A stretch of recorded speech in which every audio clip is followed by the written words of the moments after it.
We're talking today with Thornell Billingslea of Kentwood, Michigan, and the interviewer is James Smither of the Grand Valley State University Veterans History Project. Now, Mr. Billingslea, can you start with some background on yourself, and to begin with, where and when were you born? I was born in Detroit, Michigan, June 29, 1947. Okay.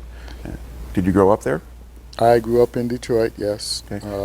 And what was your family doing for a living while you were growing up?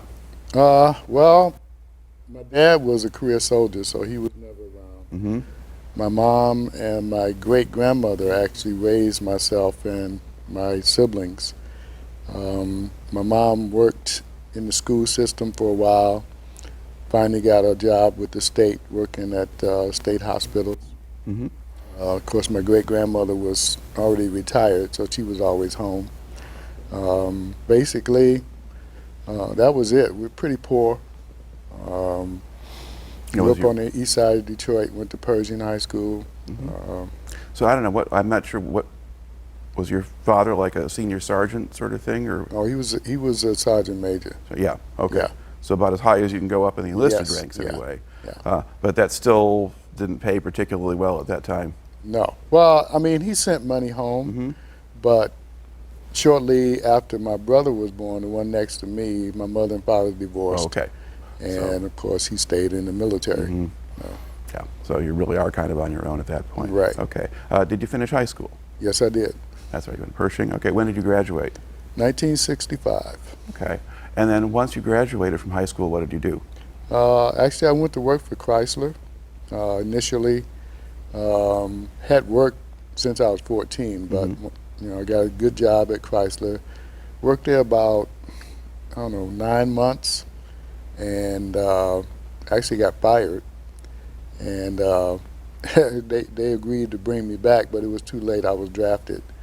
Went to work for TRW Corporation in Warren, Michigan, just before I was drafted in '66.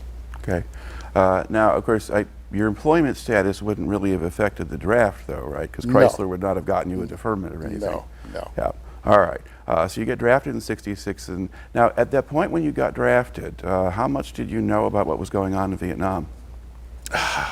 Not a whole lot. Like most people, it was something that showed on TV occasionally.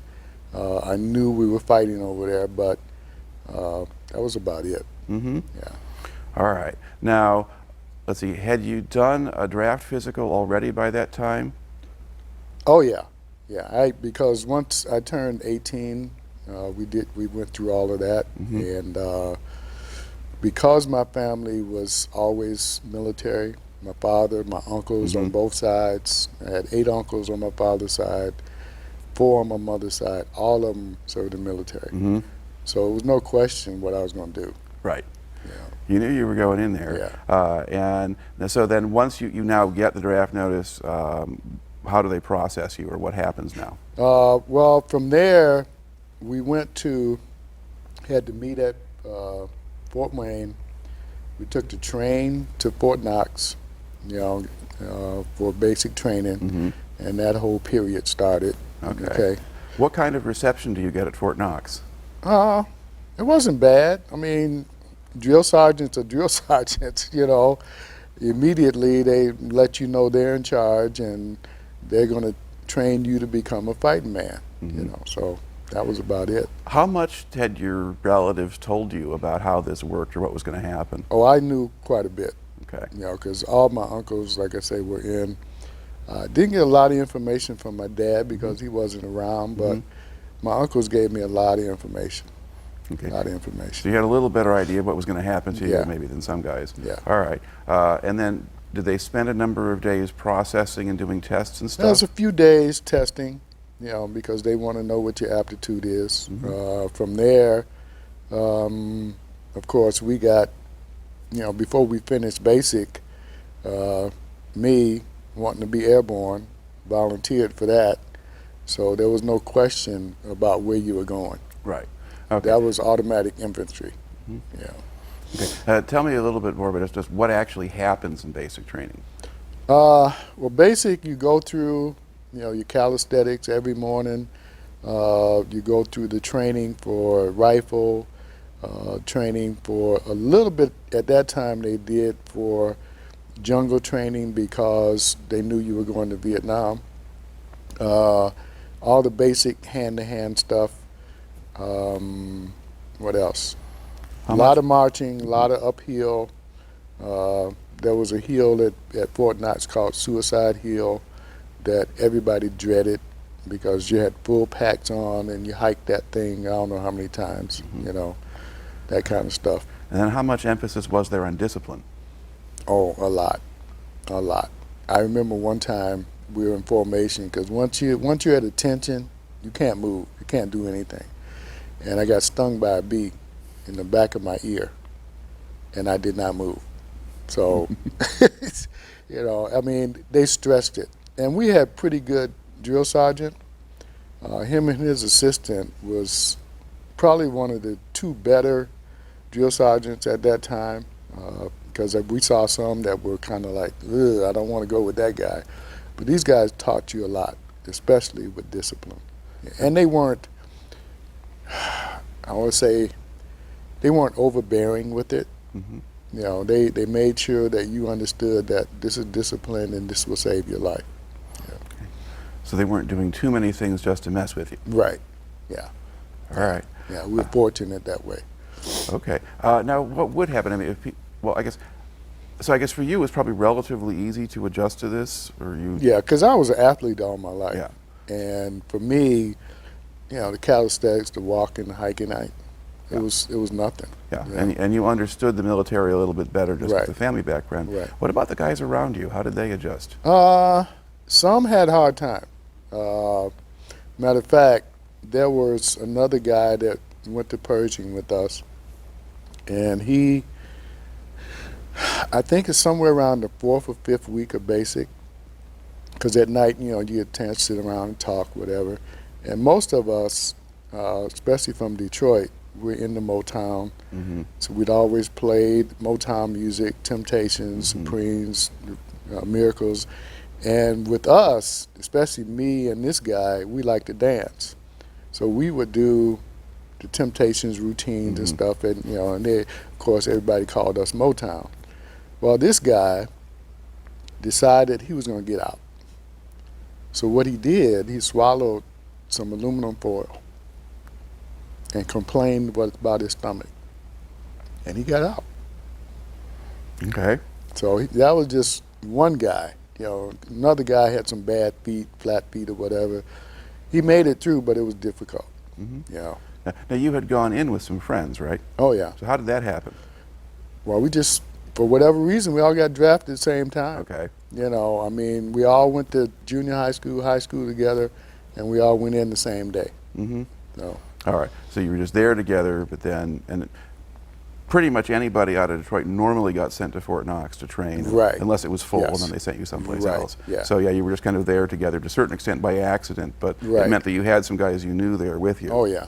Yeah. Which helps. All right. And then in the process of this, you decided that you wanted to go to jump school. Right. And then, did the other guys go with you? Yes. Okay. Yes. So, how long did basic last? Basic, I think at that time was like 8 weeks. Okay. And then, what's going to be your next stop now? Well, our next stop was AIT, which was kind of jungle training. Right. Instead of going to Fort Polk, Louisiana, they sent us to Fort Gordon, Georgia, because they knew we were going to jump school, which put us closer to Fort Benning. Right. So we went to AIT, did that bit, which was, like I say, mostly jungle training. And from there, we went to Fort Benning for jump school. Describe the AIT a little bit more specifically. What AIT was more focused on infantry. You know, what you would have to do in the situations if you're caught behind enemy lines, how to get back to base camp, stuff like that. A little bit more training on your weapon. By that time, they had given us an M16, so we got to train on that. There was an overnight maneuver where we had to find our way back to, like we were in the middle of the jungle or whatever, and find your way back to base camp. That's it, which really helped me. So that's my phone.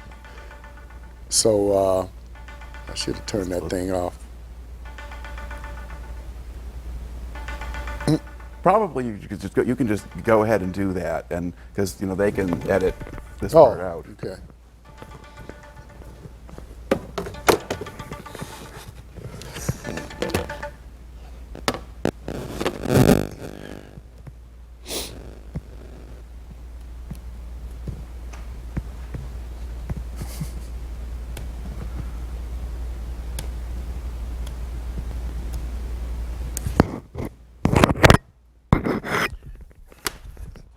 That guy, of all people, knows I got this interview. Right. And he calls anyway. All right. So okay, we were talking about the AIT. You had the jungle training. You had the escape and evasion part, and so forth. And did you kind of get the full range of infantry weapons as part of that training? Oh yeah. We got the M79 law. We got the grenades. We got the. There was an over and under that not many people had, but they let us use it. We got the M60 machine gun. And the over and under, was that a version of a grenade launcher? Right, yeah. And we also got a chance to shoot 50 caliber, 45. I think that was it, because if you went any further than that, then you're getting into mortars and stuff like that. So. Okay. Did they make any effort to simulate conditions in Vietnam? They did, which was kind of hard. In Georgia, how do you simulate a jungle? But they tried as best they could. Yeah, because there was a village set up, that kind of thing. Yeah. Now, did they have anybody training you at this point who had been to Vietnam? Yes. Oh yeah. We had a couple of sergeants that had already been there. Yeah, which was helpful. Okay. Yeah. Okay. Well, what kinds of things would they tell you? Well, basically, stay away from the being wet all the time. Wash your feet every day. Powder if you can. That kind of stuff. Stay away from the villages. Of course, they tell you stay away from the women. Right. I think that was kind of a rote thing everybody told you. But other than that, that was basically it. Keep your head down, stuff like that. Watch out for booby traps. That was another part of what they did. They tried to simulate the booby traps, which, they were close, but no cigar. Right. Okay. Now, while you were at AIT, did you get any chance to go off the base, or do you just stay? Oh yeah, we went to Fort Gordon was close to Augusta, so we went I think we went twice on the weekend to Augusta. Yeah. Okay. Now, you're a black guy from Detroit. Yeah. And you're going out now into Georgia and go off the base. Did you notice the world being different down there? Oh yeah. It was a big difference, because for me, I had seen it before because my family's from Georgia, from Macon. Okay. But we were still treated as if, you're a boy. You don't need to be here and stuff like that. Certain hotels we couldn't go to. We found one hotel. It's funny because the four of us stayed in this hotel one night, and this was the second trip to Augusta. And of course, when you go, you're going to drink. So we all got pretty smashed, and woke up the next morning, and we had been robbed. Oh. And the only way you could get in is through the transit above the door. And of course, the hotel, they don't know anything about this. So we called the police, and we had vowed to go back and take revenge, but of course that never happened. Because the first time we went, we stayed at a hotel downtown, one of the nice hotels, no problem. But this other place, oh my God. All right. Yeah. And when you call the police down there, it's like, okay, which one of you guys ripped off everybody else and all that kind of, I'm like, forget it, we'll leave. Right. So yeah, we got treated pretty bad. And then ironically, on the way back home on the bus back to the base, one of the guys, we didn't know him, but he got into a fight with a bunch of white guys, And of course, we stand up, and the rest of them, they look at us like, what are you going to do? Like, well, it's like 6 of you guys picking on this one guy, man, So, but it quickly got dispersed, so, yeah. So, yeah, okay. So now you had gone, but you had gone down to Macon, Georgia. Oh, yeah, earlier. a few times, yeah, because my family's from there, yeah. So, yeah, all right. But maybe for some of your friends, it was kind of an it was experience. very eye-opening for them, yeah. Okay. And do you get to the point of wondering, why are we going to be in the Army for this country? Yeah, that came up quite a bit, especially after we got to Vietnam. Mm-hmm. Because it became since I was a radio operator for a lot of the time, and being a radio operator, if you had OPs or ambush patrols at night, you had to have a radio operator Mm-hmm. with you. So consequently, I was out almost every night. And I'm like, there's other radio operators, Yeah. That sort of thing. All right. So, It's getting a little bit ahead of the story here. So, okay. Yeah. You do AIT. Is that another 8 weeks or? AIT was not 8 weeks. It was, I can't remember how long it was. I think it was just a little bit shorter, maybe 6. Okay. I can't remember. All right. Okay. Yeah. And then is jump school next? Or? Jump school is next. We go to Fort Benning. Okay. Now, what was that like? That was phenomenal. First of all, you ran 5 miles every morning before breakfast, then calisthenics. Excuse me. Then you did breakfast. Then we did our training, which prepared you to get ready to jump out of airplanes, showing you how to fall, showing, once you get up in the towers and they let you down. And they basically want to know, are you afraid of heights? Mm-hmm. And can you get past it, okay? Then the physical part of it, it's all designed to make you more fit, stronger, because when you hit the ground sometimes, if you forget how to fall, you need to have some strength about you, Mm-hmm. So we ran 5 miles in the morning, 5 miles at night. Of course, the part building up stamina doesn't necessarily help you when you hit the ground, but No. it's the idea that you might be landing someplace Right. far away from everything, Right. and you're going to do a lot of walking. Yeah. Yeah. Yeah, but it was also calisthenics was just crazy. I was never in better shape in my life than at that time. All right. Yeah. Now, what portion of the people who start a class finish it? Back then, I think we only had out of our class, we only had 3 guys that didn't finish. Mm-hmm. And one of those guys was because he broke his leg, I think, on the second jump. Mm-hmm. So, yeah. All right. And how do they work you up toward jumping? Well, like I say, they start you out showing you how to fall Mm-hmm. and roll, because you have to roll when you fall. They start you on these, almost like a step stool, and they have you jump off of that, and you have to show them that you know how to roll, because there's a technique. And from there, then you go up a little bit higher, and they simulate you coming down in a chute.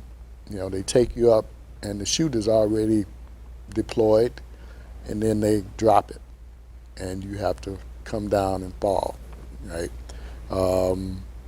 All of this is done in the first 3 weeks. Mm-hmm. Every day you're getting more and more training on floating and how to fall.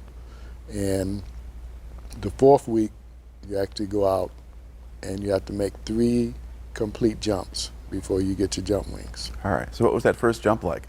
First jump was phenomenal.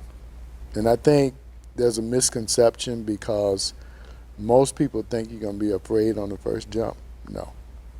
It's the jumps after the first jump when you figure out in your head what could happen. Mm-hmm. The first jump, you're excited. You want to do this, Yep. And after that, it's like, oh my God, what did I do? Yeah. All right. But you got through those. Oh, yeah. Okay. Oh, yeah.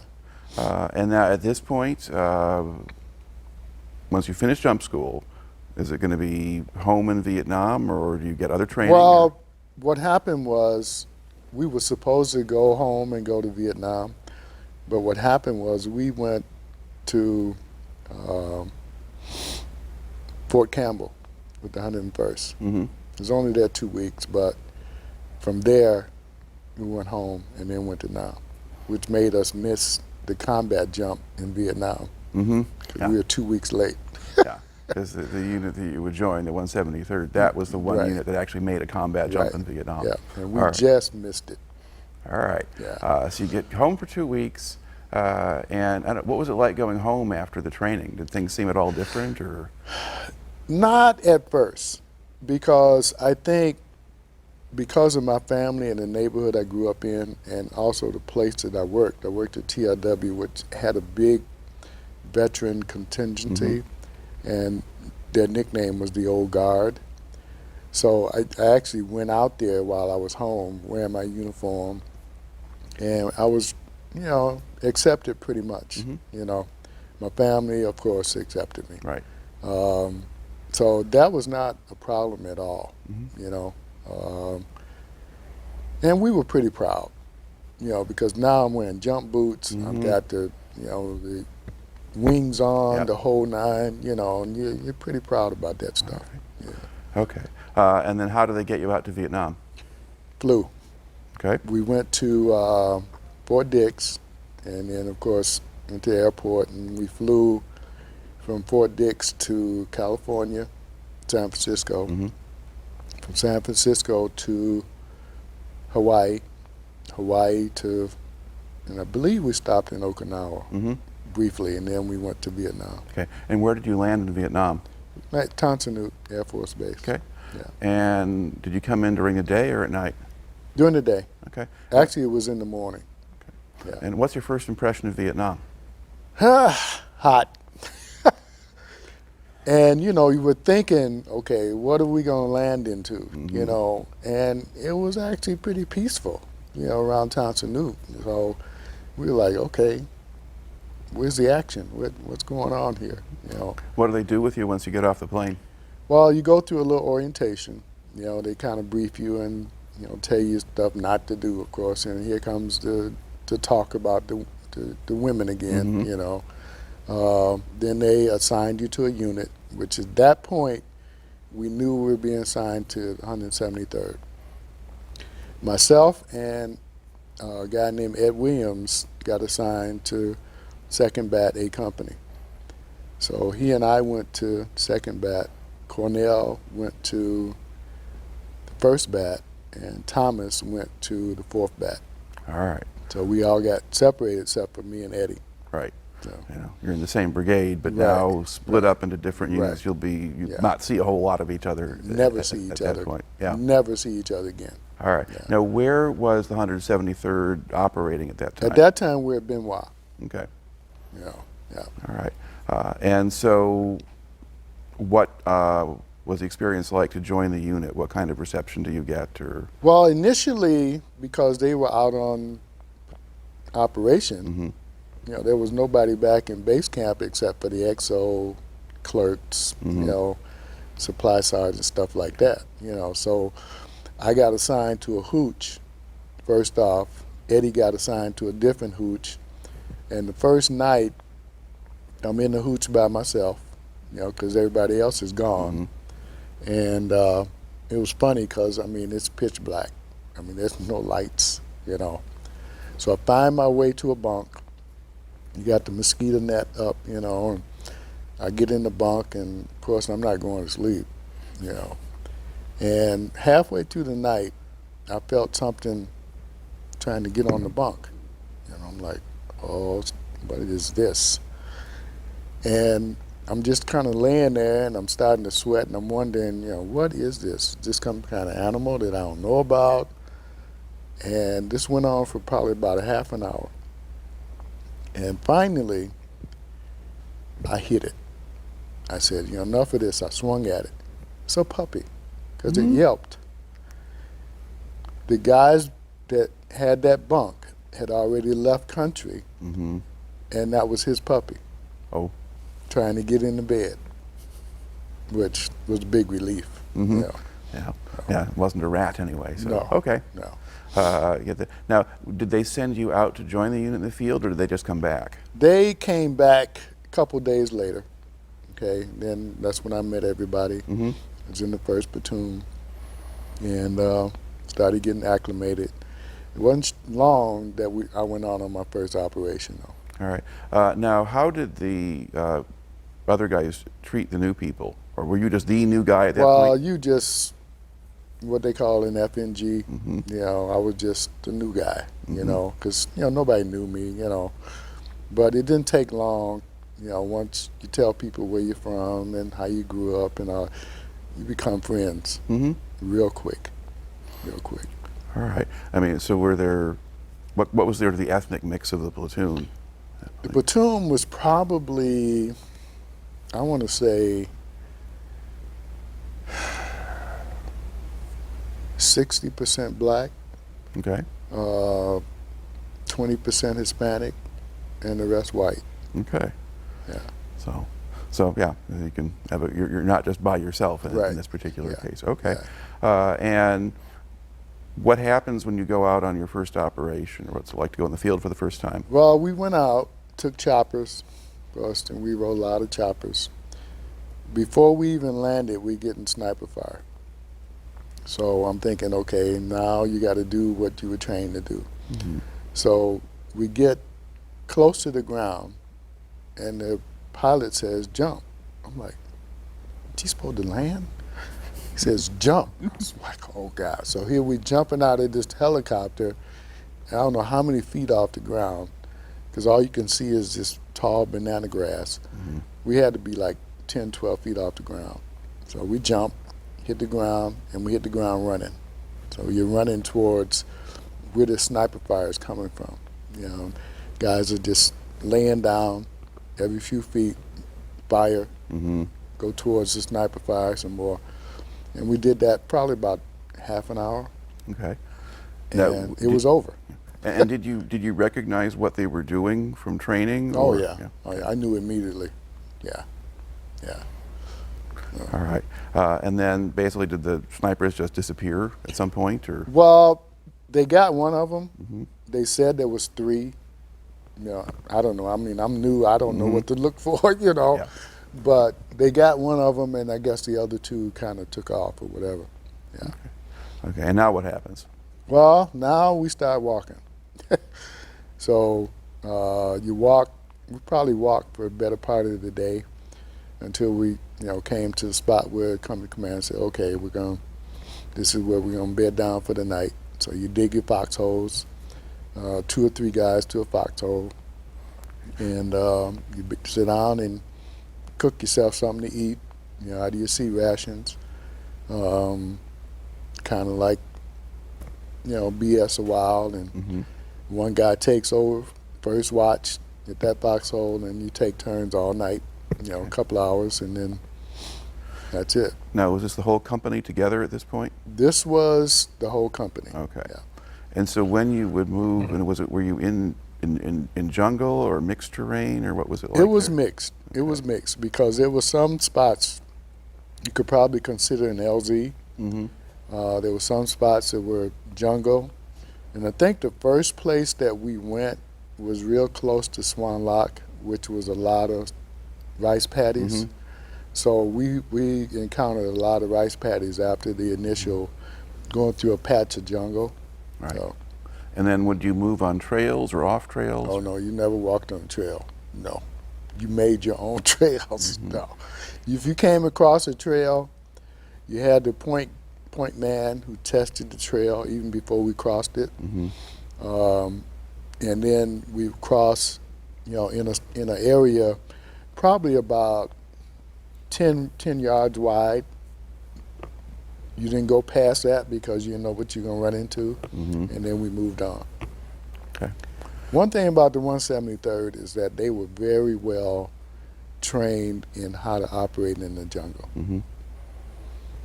Okay. Yeah. So you had guys who knew what they were doing Oh, and yeah. were consistent about it, and making yeah. sure the rest of you do it too. The one friend that I'm glad that I met, he was a Native American Indian.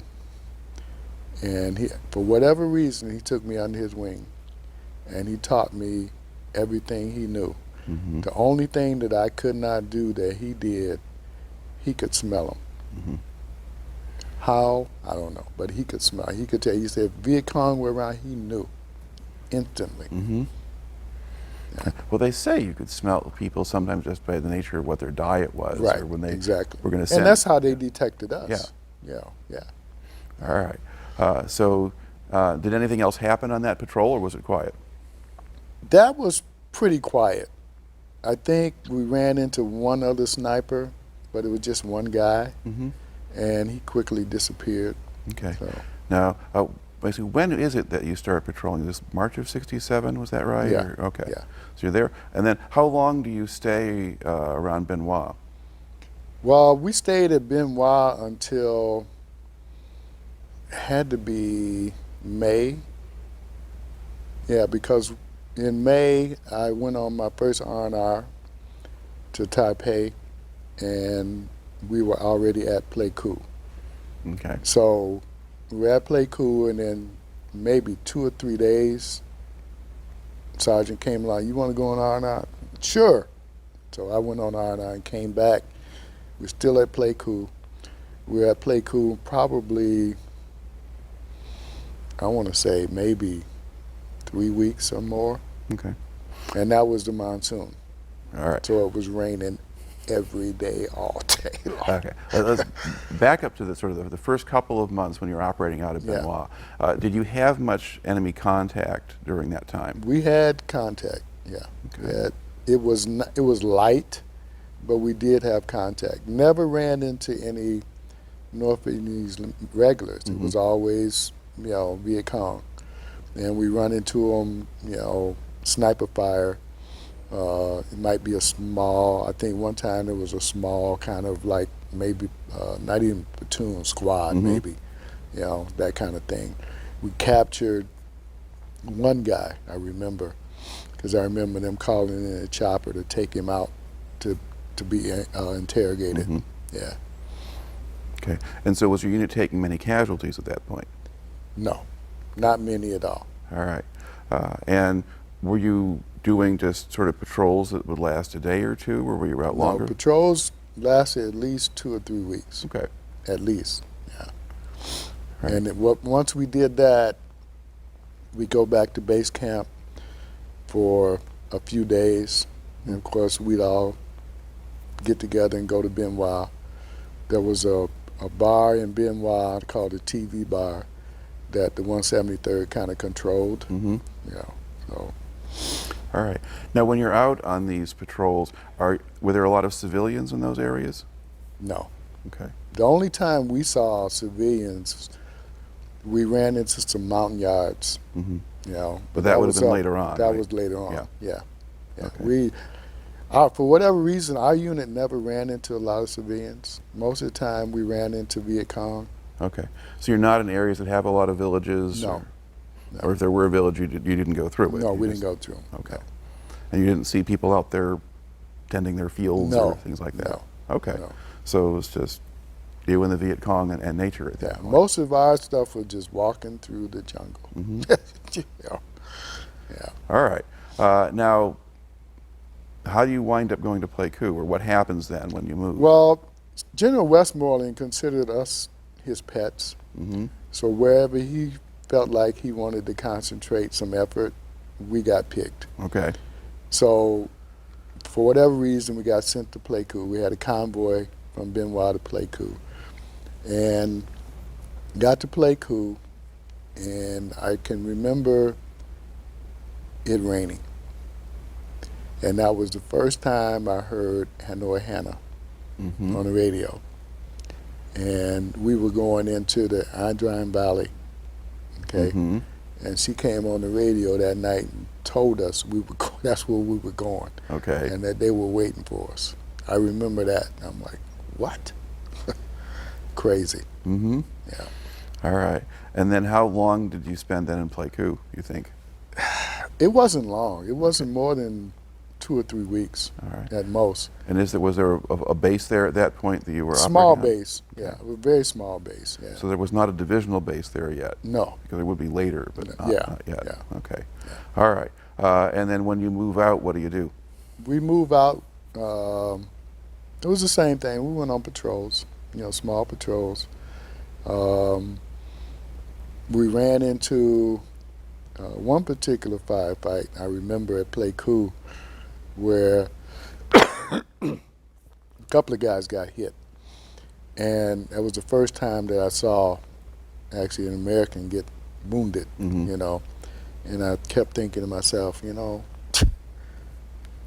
got to keep this up. We got to protect our guys, Mm-hmm. because most of the time it was the point man or the man behind the point Right. man, So all I remember is saying to myself, how do we keep these guys from getting hit like that? And you can't, Mm-hmm. because we were under orders. You don't fire first, which we thought was crazy, So you had to wait for them to shoot at you before you could shoot back. Okay. So they sometimes talk about free fire zones and so forth. And if you're in a place that has that designation, do you get to shoot first? Or did that not affect you? We didn't pay attention to that. Mm-hmm. Put it blankly. Okay. We didn't. If we saw somebody, we fired. Mm-hmm. Yeah. So. All right. Now, how quickly did you start to get into more serious fighting up there once you're up in that area? Well, we didn't get into serious fighting until we got to Dak To. Okay. And when was that? That was early June, Okay. and we started getting into serious fighting. So you've got a couple of weeks at least or whatever. Right. Okay. Yeah. You're doing that. But And every time we went out, we ran into more and more strength fire, so to speak.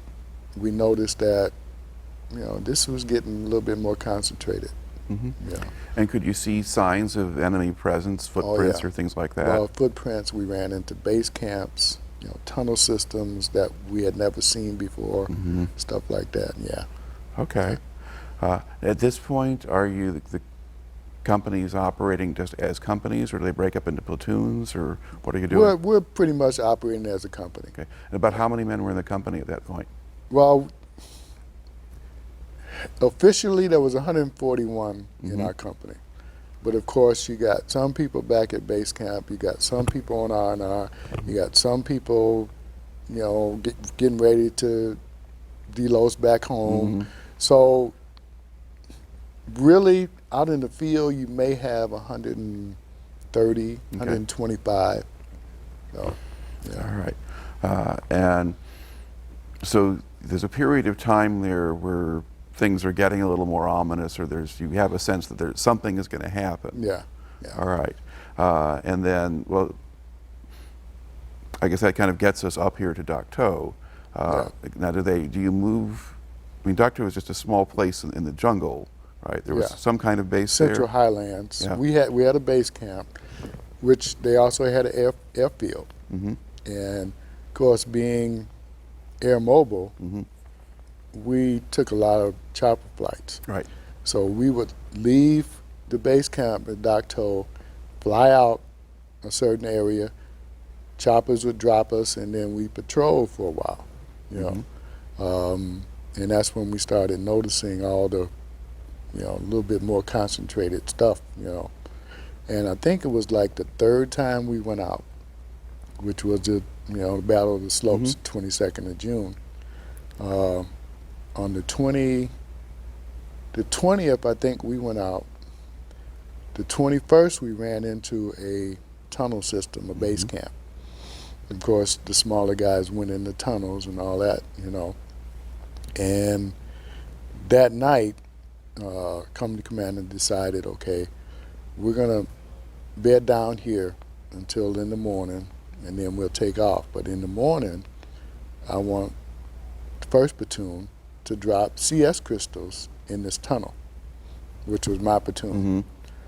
So we got up the next morning, and the rest of the company took off down the hill.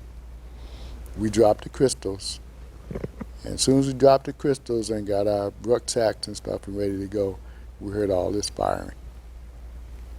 I mean, it sounded like all hell had broke loose. So now we're talking on the radio with them. They're bedded down at the bottom of the hill in this valley, and here we come, you know, we're in.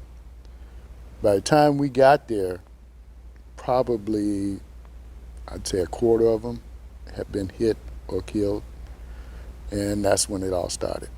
All right. I mean, so they didn't try to make you maneuver or try to flank the enemy or anything like that? You couldn't. You were just coming in? You couldn't. The jungle was so thick. We only saw them in flashes. Most of the time you were firing at what was firing at you. Right. And by the time we got down down into the valley, the rest of the guys were already spread out and they were on their bellies. There was no flanking. There was, because you could tell by how much fire was coming out, it's more than the company. Right. You know, it's more than whatever. We didn't find out later till it was a battalion. We found it was a battalion, but it was just crazy. That was the heaviest fire we had ever gotten. So we knew we were in for a battle. All right. And basically, were you just stuck and pinned down there? Yeah. And Yeah, we were stuck. Where you first landed, you were stuck. Okay. And then did the enemy make efforts to come in Oh yeah. at you? Oh yeah. All right. They made waves several times. Several times. I was a radio operator, so I was with the Lieutenant Sexton, and the medic was close by. The other guys were kind of spread to the right and the left. I don't know how long of time it was, but the next thing I knew, I was the only one that was not hit or not dead. My radio had been shot up, so I couldn't even communicate. The last thing I heard on the radio, I heard Captain Milton say, "Come back up the hill." Well, Lieutenant was hit, the medic was hit, everybody. I'm tending to people with wounds and firing at the same time. So I'm like, what the hell can I do? So I just kept doing what I was doing. Before I knew it, all the firing had stopped. They brought in the choppers, they brought in the jets, which was just, I don't know, not far from me. I saw my buddy Eddie from high school get it right across the chest, and he fell, but he was up on his knees. And I'm like, Eddie, get down. And it just, he was gone. After that, it was a long silence. And I remember Lieutenant told me, well, you got to go get help. And I'm like, I can't leave you. You know, there's nobody else here. He said, soldier, this is an order. So I started up the path. I got to the main path going up the hill, and I could see the supply sergeant sitting in the middle of the path with a, M60. And he's waving me on, and I'm telling him, I got people down here. So I go, I felt long as I let somebody know that people were still here, at least they would know. So I went back to the lieutenant, the rest of the guys, put a bandage around his head. The medic, his guts were hanging out, so I pushed his guts back in and wrapped him up. And then I ain't hear nothing for a long time. And it was starting to get dark. I'm like, shit. Yeah. What the hell's going on, Figured everybody was gone by then, and they were. So I went down the path, crawling, and I see these 3 Vietnamese soldiers. So we fired at each other, and evidently they were low on ammo just like I was. We extinguished our ammo. I hit one of them. The other 2 rushed me, and I wound up killing one of them with a knife and the other one with my bare hands. Wow. By that time, it was really getting dark, and I'm like, okay, what do you do? So I sat there for a while thinking, okay, I know which way Dak To is, so I'll head that way.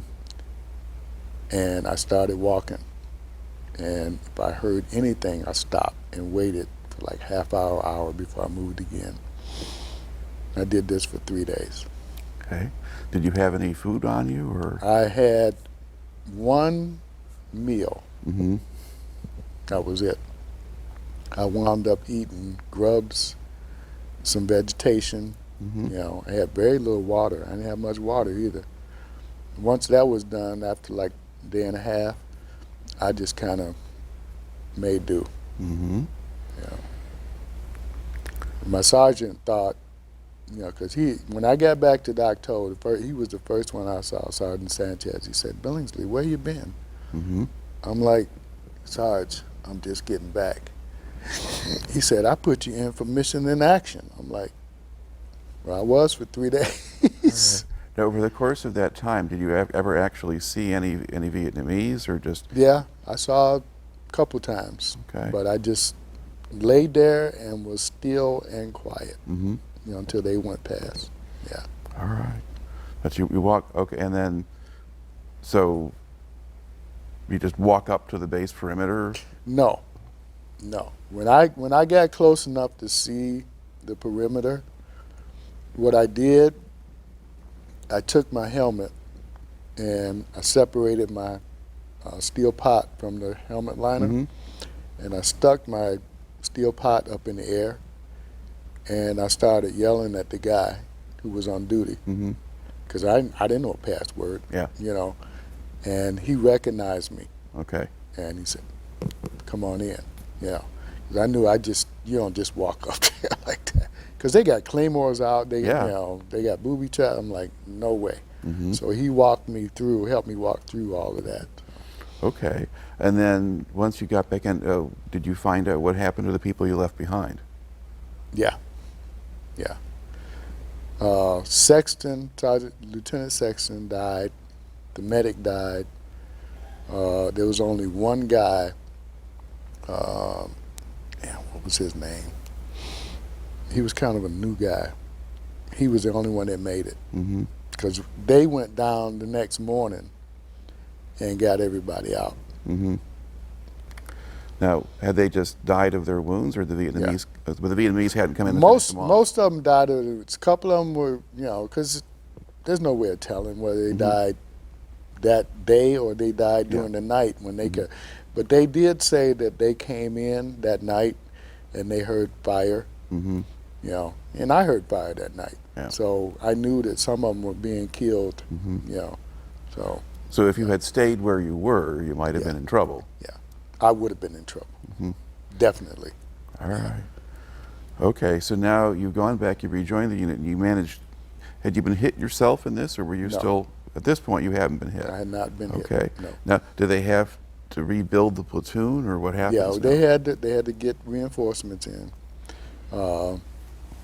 Matter of fact, the day I got back was the day that they had the 76 bodies laid out, and they were identifying them. You know, so of course, me being one of the older people in the unit, I got put over there with those guys. But they had identified about half of them by then. Yeah. But I got to Eddie's body bag, and I zipped it open, and I'm like, I lost it. Yeah, I mean, I totally lost it. Yeah.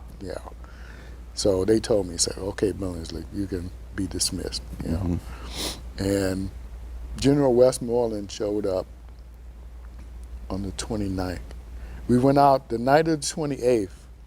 We went out because we had gotten quite a few recruits. So they wanted to acclimate them to, you know, what it's like to be out at night.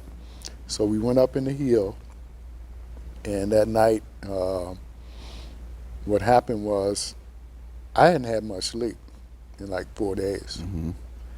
And of course, everybody's got to do guard duty on their own foxhole. I fell asleep. And I woke up to the first sergeant asking who this is. So I told him who I was, and he said, well, you come see me in the morning, Mm-hmm. because we're going back to Dak To in the morning. And my birthday, first thing he did, he handed me a trenching tool. And he says, okay, I want you to mark an 8 foot by 8 foot hole, and I want you to go 8 feet down. And you will dig all day and tomorrow until you get it done. Okay. Yes, sir. So I start digging this hole. Lunchtime comes and Westmoreland shows up. So now I got to go back, clean up, get dressed, stand in formation. Mm-hmm. Standing in formation, and his assistant, it was a colonel, called my name. I'm like, oh man, what have I done? You know.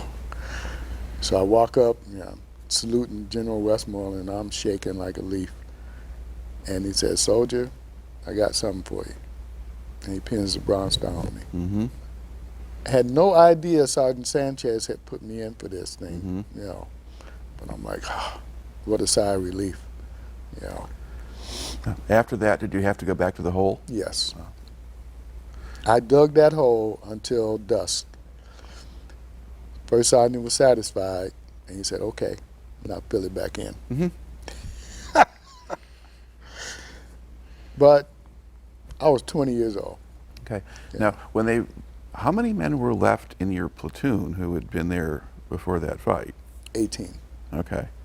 So was some part of the platoon not there? Yeah, Okay. yeah. It was probably about 10 to 15 guys that weren't there. Mm-hmm. There were some guys on R&R. There was some guys that, for whatever reason, were in sick bay.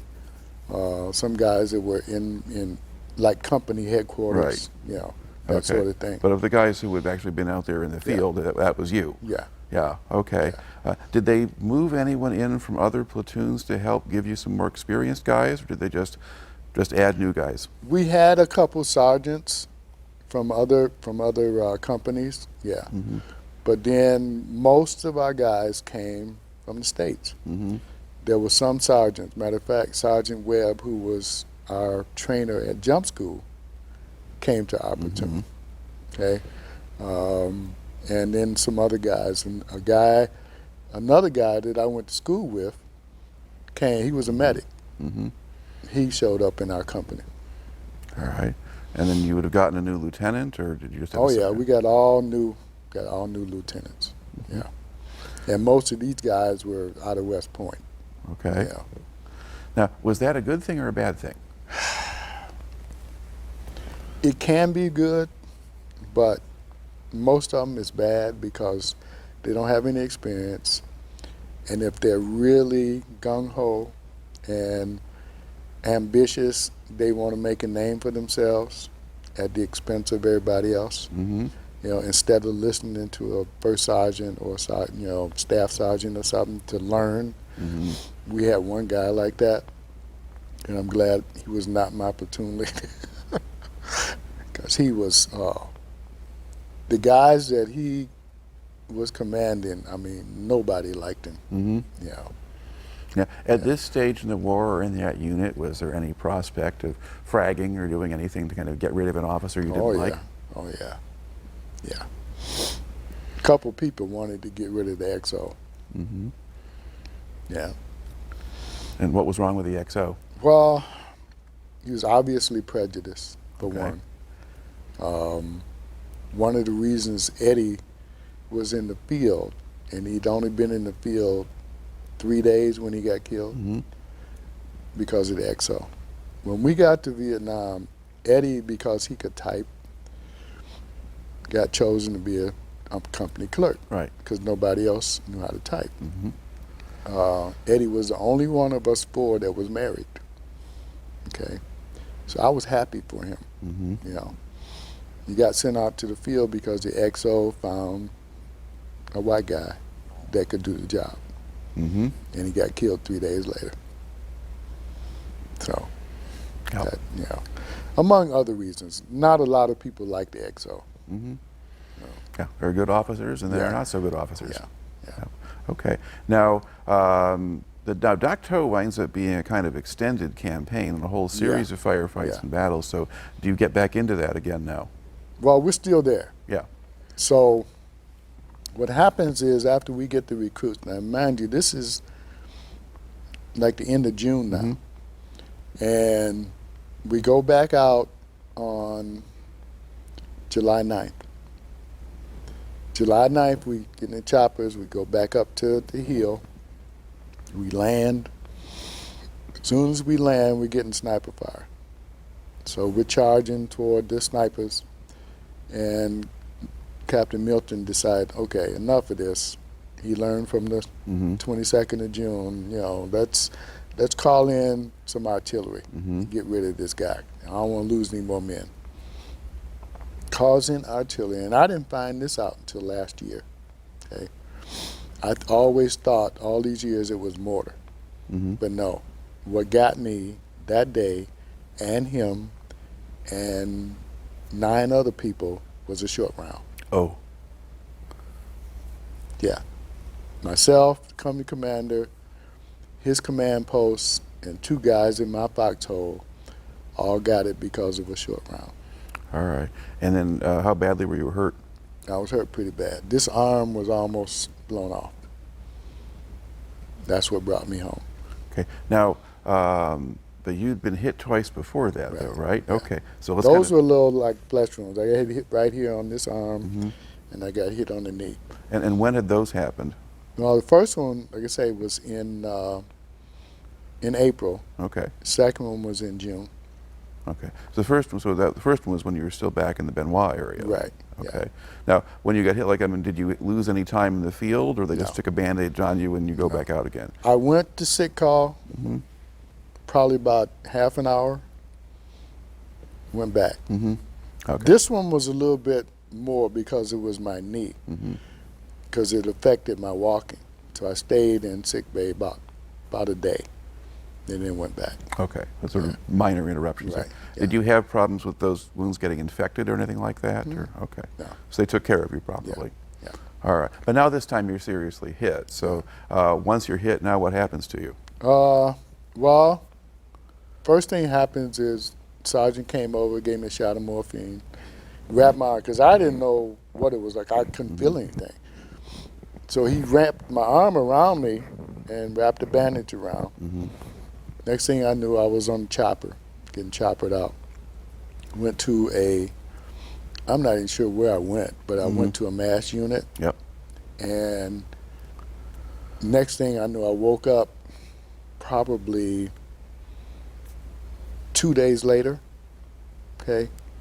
And I was still wrapped up, but this time in, you know, kind of clean linen kind of stuff, you know?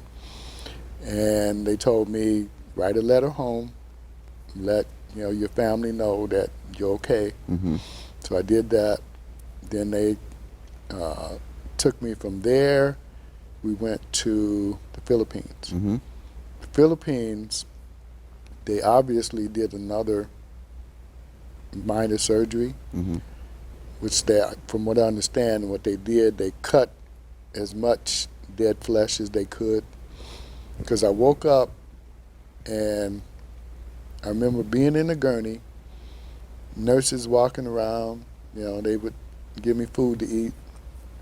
And a couple of days later, I wake up in the middle of the night and there's something crawling on me.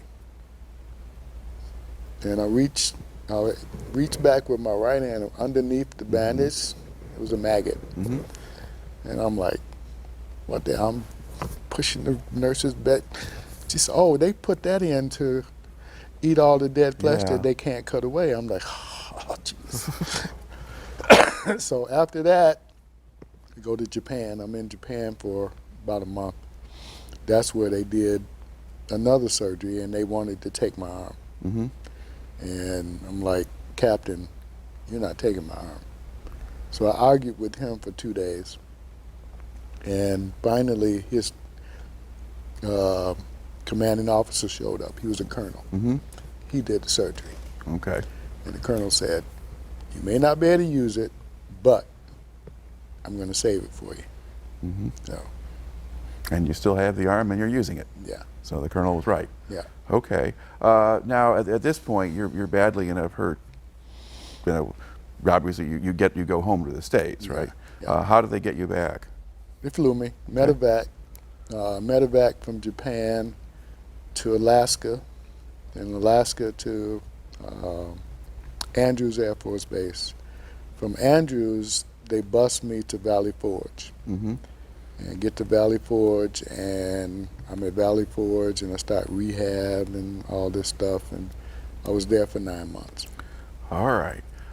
So what is that experience like? I mean, you were ambulatory. You could get around and do things. Yeah. So how did you spend your time there? Most of the time, well, once I got to where I could get up and move around pretty Mm-hmm. good, I started going to the gym almost every day. Mm-hmm. There was a couple of guys, ball players from Detroit. I didn't know them, but we started playing basketball in the gym. Mm-hmm. So that's where I spent a lot. Could only use one arm, but Mm-hmm. I spent a lot of time in that gym, just shooting. The other times on the weekend, I'd go to Philadelphia, or I go to New York. Mm-hmm. Just for the weekend, just to get away and come back. Did you have any family come visit you while you were there? No. Okay. No. I got to come home the first time. I think I had been there about a month, and the doctor said, "Okay, Mm-hmm. you're good enough to go home." So I came home the first time, and I went to Philadelphia Airport. Never forget. Total uniform. Mm-hmm. Ran into some protesters. One of those guys spit on me. Now, mind you, I got my arm. Mm-hmm. It's in a cast because I got nerve damage. Mm-hmm. I got these things hanging, Yeah. and I tried to kill that guy with one hand. The airport police pulled me off of him, and the only reason they didn't arrest me is because I had witnesses that said that this guy started it. Mm-hmm. But I never wore my uniform home again, Yeah. ever. All right. And then what kind of reception did you get when you got home? When I got home, it was pretty good. Mm-hmm. Like I said, my family has always been, not a problem. And were they more relieved that you were mostly okay? Oh, or- yeah. My mom, 'cause I wasn't married at the time. Mm-hmm. My mom was thoroughly happy. Mm-hmm. The only bad thing about it, as soon as I came home, they sent my brother. Mm-hmm. So now he was over there. But my family was elated. My uncles were like, "Oh man, we got a hero in the family." Yeah. And at that time, I didn't want to hear anything military. Mm-hmm. I didn't want to see anything military. I just wanted to get out. Right. Okay. Now, you spent like about 9 months at Valley Forge Hospital. Yeah. Okay. But at the time, and then once you get out of there, what did they do with you? They sent me back to Fort Knox. Okay. The doctor could have let me out, Mm-hmm. but he said, "Well, you can spend the rest of your time at Fort Knox." I'm like, "Doc, what am I going to do?" I had a profile that said I couldn't handle a weapon. Mm-hmm. I couldn't lift over 10 pounds. What do you want me to do while I'm at Fort Knox? He said, "Well, you're going anyway." Okay. Whatever. So I get to Fort Knox, and this was like less than a week after Martin Luther King was assassinated. Oh. Okay.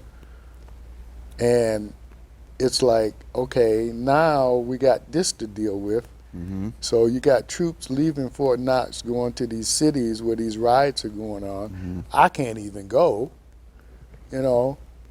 So I spent most of my time in the day room. I had bought a reel-to-reel recorder when I was in Taipei. Mm-hmm. They sent that to me. So what I did, I started recording music, Mm-hmm. and I would play it in the day room all day for the guys. Okay. So you were the improvised DJ. I was, yeah. And that's all I could do. All right. Now, among the personnel at Fort Knox, I mean, after the King assassination, what kinds of responses or whatever could you observe? Or It was kind of mixed because, of course, the blacks, we didn't want to go to these cities. Mm-hmm. Even some of the white guys were like, "Man, I'm not going down there and get mixed into that," Mm-hmm. But you're in the military and you're under orders. Mm-hmm. So if you get orders to go, you have to go, you know. So a lot of guys did it, but they did it reluctantly. Mm-hmm. Fortunate for me, I didn't have to. Right. You know, I was just basically kind of guy just sitting around waiting for my time to go by. Yeah. And of course, Detroit had had its big riots the year before. Right. Yeah. Yeah. And they'd sent people, 101st Airborne had gone up there. So yeah. Exactly. Yeah. All right. So now at this point, yeah, and it's been because of your injury and so forth, I'm assuming the Army is not encouraging you to stay? No. No. Okay. Matter of fact, they're encouraging me to leave. Right. Yeah. Okay. So when do you get out? I get out August of '68. Okay. Okay. And what do you do once you're out? I come home. The girl that I had met earlier that year, that her sister married my best friend, who was back home. And fortunately, I was home for their wedding, so I was his best man. That was in January of '68. And I got a chance to come home on leave for that. We were planning on getting married. She had pretty much made all the plans. Got the hall, got everything set. So once I got home, we got married the next month, September. And I went back to work at TRW, which I had already been there, which you add in my 2 years, almost 2.5 years. So I had my seniority. Right. So I went back to work. You know, we started our life together. Okay. Then how long did you stay with TRW? I stayed at TRW till '86. Okay. So 20 years. you Yeah, had I had extended. 20 years seniority when I left there. And I left there because it was a small parts plant. They did not make a lot of money. You know, it was okay to start, but when I left there, I think we were making like $12 an hour, which we hadn't had a raise in like the last 2 contracts. So I had gone back to school. I went my GI Bill. I got my bachelor's degree from Wayne State. Didn't want to do that because that was leading me toward social work. Always liked working with my hands, so I went back to school to be an electrician. Okay. And while I was in school to be an electrician, that's when BASF offered me a scholarship. So I got a scholarship through BASF, and I went to work for them in '86 and worked until I retired. Okay. And what brought you to West Michigan? West Michigan. The girl that I took to the prom in '66 before I went to Now brought me here. Okay. All right. To look back at the time that you spent in the service, how do you think that affected you, or what did you take out of it? It gave me a lot of discipline. It gave me a lot of tenacity to complete what I wanted to complete.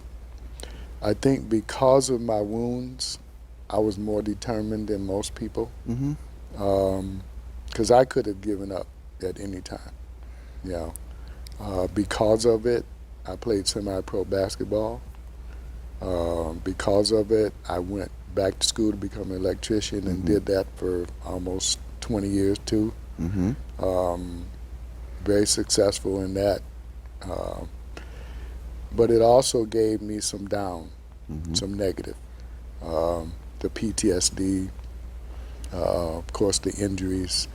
I've had arthritis since '69, okay? Have had pain in my left arm and wrist, and I've had 13 surgeries. I mean, there's been some negative stuff, but I think because of my outlook, I was determined not to let that stop me. Yeah. Now, what kinds of issues did you have just adjusting to civilian life? Because you're talking about PTSD. I mean, how did that affect you? Well, for a lot of years, you know, because of my determination, I was determined to go back to school. So I had a full-time job. I was raising a family. Early on, I had 2 sons and a wife, but I was going to school. Because I needed more money, I also started a remodeling business with a guy that I work with, because I work midnights most of the time, which gave me opportunity to work that during the day, go to school in the evening. It gave me a lot of push, but it took me away from my family. And I think I did it all because I had PTSD. I felt like the more I was busy, the less I had to concentrate on any of those issues, although I didn't know what they were at the time. In between all that, I played basketball and I drank. I drank a lot. So I look back now and how did you do that? I don't even know. Now, at what point did you start to deal with the PTSD or recognize it, or? I started dealing with PTSD in 2005. Okay. I retired from BASF in 2002 when I was 55. I had always promised myself, I didn't know how I was going to do it, but when I was in my 30s, I said, I'm going to retire when I'm 55. Because I saw too many guys retiring at 65 or older and going home and sitting down, and they die in a few years. That's not going to happen to me. Fortunate for me, I ran into a lot of good people at BASF that taught me how to invest, how to take advantage of the 401k. Plus I had a pension coming from there too. So I was very fortunate that way. So what I did, I pretty much just kind of relaxed a little bit after I retired, and that's when I started having the nightmares. The day I retired, I was in a rear end collision. The guy totaled my Jeep. Wow. He hit me in. I was sitting at a red light, which caused me to have some more ruptured disc in my neck. In 2004, that came to pretty bad end because I went to the hospital because I had pain, and usually I had pain in my left arm, I had pain in my right arm. And the doctor told me that my vertebrae was closed around, there was no space. So you need surgery. So I had surgery in 2004 on my neck, where they put in plate on both sides.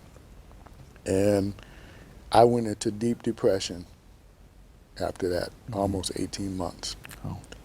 And in 2005, right after Katrina, I told my nephew, I was still living in Detroit then, I said, look, take me to the VA. Something is wrong. And I started getting treatment for PTSD in 2005. Learned what it was and all that, started going to groups and seeing a psychiatrist at the VA in Detroit and at the Vet Center in Detroit. And from there, led me to here. And now you work with other veterans, try to help them? What kinds of things are you involved with, or what groups do you work with? Well, I run a group, a vet-to-vet group on Tuesday night. Okay. I go to a vet center group here on Tuesday afternoon. I'm a peer support specialist, so I counsel vets. Once vets find out that I can do counseling, and the reason I do it independently is because I'm not under the VA's rules and regulations, so I can pretty much do what I want to do with them. My hands aren't tied. So a lot of them like the counseling that I give, because I'm free. So, and I get a lot of them. And have you talked much with younger veterans, people coming back from Iraq, Afghanistan? I got a guy right now from Afghanistan. He's 28, really messed up. I mean, really messed up. But hopefully he'll get better. All right. Well, you've done really a pretty remarkable job of working through an awful lot of difficult stuff, and some of it is maybe just who you were, what's in you. I mean, if you were putting people's guts back inside of them on that hillside at Dak To, I mean, something about you kicks in to make it work, but it makes for a very good story, and I just want to thank you for coming in and sharing it today. Oh, my pleasure. I'm glad to do it.